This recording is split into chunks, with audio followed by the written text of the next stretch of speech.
Activated cerebrum and frontal cortex leads to the realization that there is more to it all than just what is perceptible by the five senses inputs.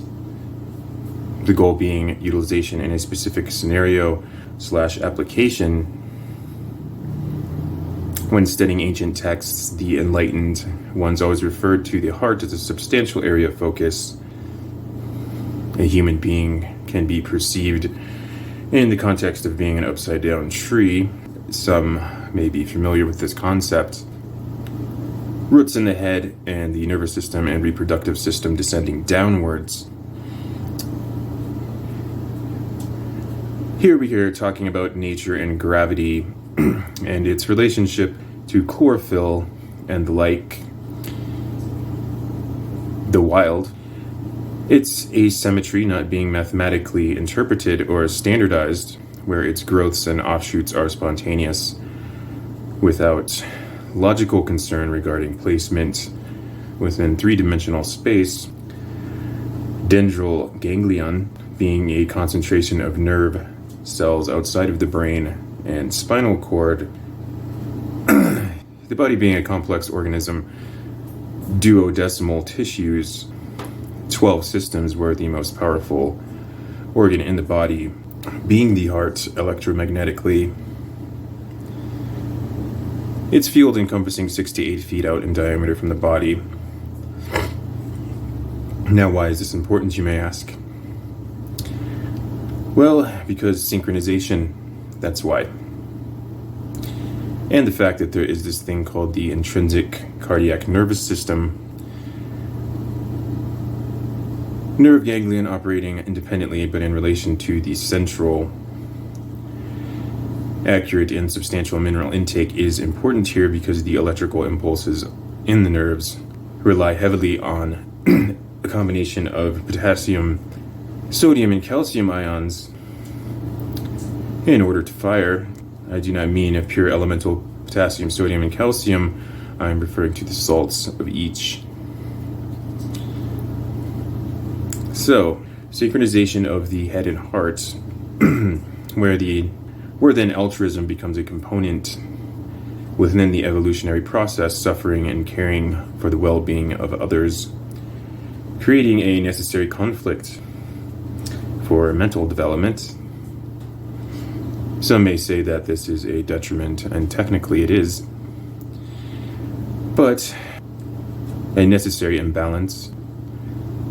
Its outcome being an upgrade, of course. Resistance and abrasion automatically encompass suffering, pain, and damage to the physical vehicle. In the old stories and myths, the green man, the face in the foliage,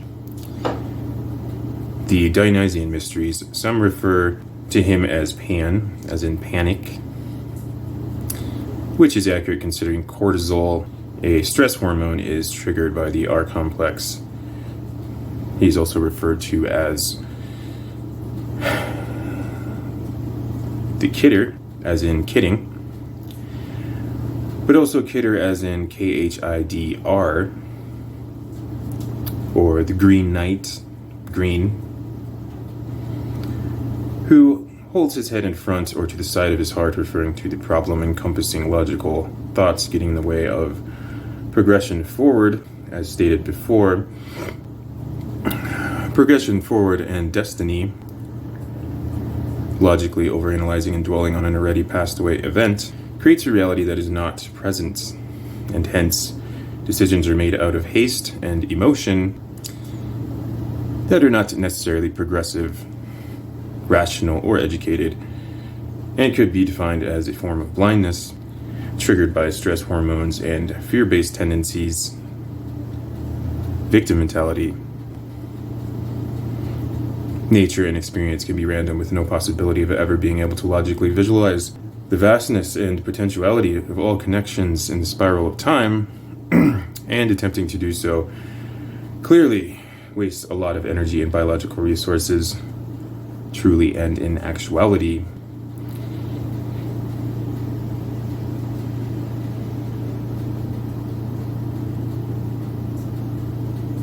Of course, this knowledge is not embraced by anyone other than those who have studied the occult. and will be met with massive resistance if any attempt is made to explain it, if those words can even be found in any applicable context. My explanation here being very redundant and crude, personal research being a requirement. Stated once again, the zombies will do anything and everything but expend any amount of energy and utilization of critical thinking. This sort of subject material is contradictory to the algorithm, and this is why then it is perceived as pain by them. It doesn't stimulate limbic system enjoyment and hence not fun, perceptibly to the overanalyzing mind. Another universal failsafe.